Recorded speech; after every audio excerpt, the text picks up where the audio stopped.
যে সর্বশেষ আজকে যেটা আমরা আলোচনা করবো 60 নম্বর বেদাত, যেটা আমাদের সমাজে প্রতিনিয়ত আমরা দেখি যে আমাদের সম্মানিত ইমাম সাহেবেরা এত বেশি সম্মানী, আমরা আমাদের দায়িত্বগুলো আমরা মুয়াজ্জিনদেরকে দিয়ে দিচ্ছি, আমরা নিজেরা দায়িত্ব শূন্য হয়ে মানে বিশাল সম্মানের অধিকারী হয়ে বসে আছি। আল্লাহ রাসূল সাল্লাল্লাহু আলাইহি ওয়াসাল্লাম ইমাম হিসাবে যে কাজগুলো করতেন সেই কাজগুলো এখন আমরা করি না। এখন প্রথমে মুয়াজ্জিন সাহেব দাঁড়ায় কয় সবাই কাতার সোজা করেন, মোবাইল ফোন বন্ধ করেন, হ্যাঁ বলে না, মুয়াজ্জিন সাহেব কমান্ড করতেছে, অর্ডার দিতেছে, এটা করেন এটা করেন এটা করেন, এগুলো বলতেছে। অথচ মুয়াজ্জিন সাহেবের এগুলো বলার অধিকার নাই। মুয়াজ্জিন সাহেবের অধিকার হলো আল্লাহ পাক মসজিদে ঠিক করে দিয়েছেন কার কোন কাজ, কে কি কাজ করবে মসজিদে, এটা সব নির্দিষ্ট করা আছে। কিন্তু আমরা সেই যার কাজ সে না করি, একজনের কাজ আরেকজনে নিয়ে গেছি।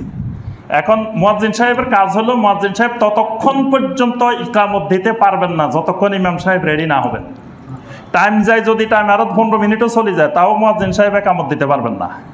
একটা টাইম আমরা নির্দিষ্ট করে রাখি, যেমন আসরের জামাত 4টায়, তার মানে 4টায় ইমাম সাহেব পড়াইতে হবে বাধ্য না, এটা বাধ্য করার অধিকার পৃথিবীর কারণে। 4টায় শৃঙ্খলার জন্য আমরা একটা টাইম দিয়ে রাখছি। ইমাম সাহেবের সুবিধা অসুবিধা থাকতে পারে, 5 মিনিট পরেও শুরু হতে পারে, 10 মিনিট পরেও শুরু হতে পারে। কিন্তু আমাদের সমাজে যদি 1 মিনিট ইমাম সাহেবের দেরি হয়, তাহলে চাকরি ওই দিনে শেষ। দেরি হলো কেন? মুসল্লিরা কথা বলে, এই মুসল্লিরা কথা বলা আরেকটা বেদাত। মুসল্লি ব্যাপারে, নামাজের ব্যাপারে, সলাতের ব্যাপারে কোনো কথা বলতে পারবে না। মুসল্লি গণা সময় নিয়ে মসজিদে আসা, এটা আরেকটা বেদাত। মুসল্লির টাইম মেফে 1টা 5-এ জামাত শুরু হবে, 20-এ শেষ হবে, 30-এ আমি দাওয়াতে যাবো, 45-এ আসবো, এইরকম মেফে মসজিদে আসা, এটা কোনো মুসলিমের জন্য জায়েজ নেই। সাহাবায়ে কেরাম আজান হয়তো কবে ঠিক নেই, মসজিদে যাই 1 ঘন্টা আগে বসে থাকতেন। আজান হয়তো, জামাত হয়তো, সালাত হয়তো, আল্লাহ রাসূল সাল্লাল্লাহু আলাইহি ওয়াসাল্লাম শেষ করতেন, তারপরে তারা আস্তে ধীরে যাইতেন। এই জন্য মসজিদে এইভাবে টাইম নির্দিষ্ট করে মেফে সব করা, এটা শরীয়তের দৃষ্টিতে বৈধ না। এখন দেখা যায়, আচ্ছা মসজিদে টাইম থাকলো, মুয়াজ্জিন সাহেব যতক্ষণ ইমাম রেডি হবে না ততক্ষণ তিনি ইকামত দিবেন না। ইমাম যখন নামাজ পড়ানোর জন্য প্রস্তুত, আল্লাহ রাসূল সাল্লাল্লাহু আলাইহি ওয়াসাল্লাম যতক্ষণ হুজরা থেকে বের না হতেন ততক্ষণ বেলাল রাদিয়াল্লাহু তাআলা আনহু ইকামত দিতেন না। এবং আল্লাহ রাসূল সাল্লাল্লাহু আলাইহি ওয়াসাল্লাম বের হইলেও বেলাল ইকামত দিতেন না, কারণ নবী সাল্লাল্লাহু আলাইহি ওয়াসাল্লাম বের হয়েছেন, আবার কোনো জরুরত থাকতে পারে। নবী সাল্লাল্লাহু আলাইহি ওয়াসাল্লাম যখন ইশারা দিতেন ইকামত দেওয়ার জন্য, তারপরে দিতেন। আজও দেখবেন মসজিদে হারামে, মসজিদে নববীতে মুয়াজ্জিন কিন্তু নিচে থাকে না। মসজিদে হারামে খেয়াল করছেন কিনা জানি না, আমার কাছেও দিন অবাক লাগছে। একজন বড় আলেম, মানে বড় আলেম বাংলাদেশের, তা আমি ওদিন এক মসজিদের খতিবের ইন্টারভিউ নিতে গেছি। তো ওই আলেমকে আমি জিজ্ঞাসা করলাম যে ভাই আপনি তো আলহামদুলিল্লাহ অনেক বড় আলেম, হজে গেছেন অনেকবার, তো আমরা দেখি মক্কা মুকাররমা মদিনাতে জানাজার যখন সালাম ফিরায় একবার ফিরায়, একদিকে ফিরায়। বাংলাদেশে আমরা 2 দিকে ফিরাই, তা আসলে একদিকে ঠিক না 2 দিকে ঠিক, কোনটা কি?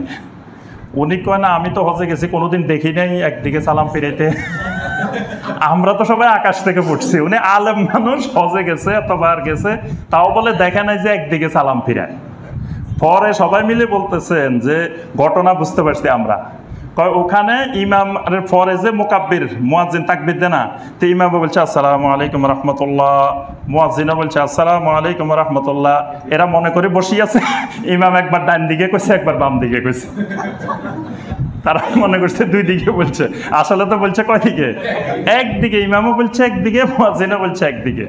তাহলে আমি যে কথাটা বলতেছিলাম যে সেটা হলো যে এখনো দেখবেন মসজিদে হারাম মুয়াজ্জিন থাকে উপরে, ওখান থেকে দেখা যায় ইমাম যখন সালাতের জন্য মাতাফ থেকে বের হয়ে যখন হাজরে আসওয়াদের দিকে এই দিকে আসেন, মাকাম ইব্রাহিমের দিকে বের হন, তখন উনি ওখান থেকে বুঝতে পারেন যে এখন ইকামত, ইমাম রেডি হয়েছে। তারপরে উনি ওখান থেকে ইকামত দেওয়া শুরু করেন। এর আগ পর্যন্ত মুয়াজ্জিন ইকামত দেন না। আচ্ছা, তো এটা হলো সুন্নাহ যে ইমাম রেডি হবে, মুয়াজ্জিন একামতের আগে মুয়াজ্জিন কোনো কথা বলবে না। মুয়াজ্জিনের কাজ শুধু ইকামত দেওয়া, ইকামত শেষ হবে, কথা বলবে ইমাম। ইমাম বলবে ইস্তাউ ইস্তাউ আতাদিলু সাবু সুফুফাকুম তারাসু ওয়াসুদ্দুল খালাল। ইমাম কমান্ড করতে থাকবে, তোমরা কাতার সোজা করো, ফাঁকাগুলো বন্ধ করো, এইগুলা কমান্ড করবে, কাতার সোজা করো। এবং নবী সাল্লাল্লাহু আলাইহি ওয়াসাল্লাম একজন সাহাবীকে দায়িত্ব দিতেন, তিনি ঘুরে ঘুরে দেখে আসতেন কাতারের মাঝখানে ফাঁকা আছে কিনা, কোনো জায়গায় কোনো সমস্যা আছে কিনা, দেখে এসে যখন বলতেন ঠিক আছে সব ওকে, তারপরে আল্লাহ রাসূল সাল্লাল্লাহু আলাইহি সাল্লাম সালাত শুরু করতেন। কিন্তু আমরা ইমামরা এগুলো আজকে ছেড়ে দিছি। ছেড়ে দেওয়ার কারণে মুসল্লিরা মাশাআল্লাহ যার যার ইচ্ছা মতো সালাত আদায় করে।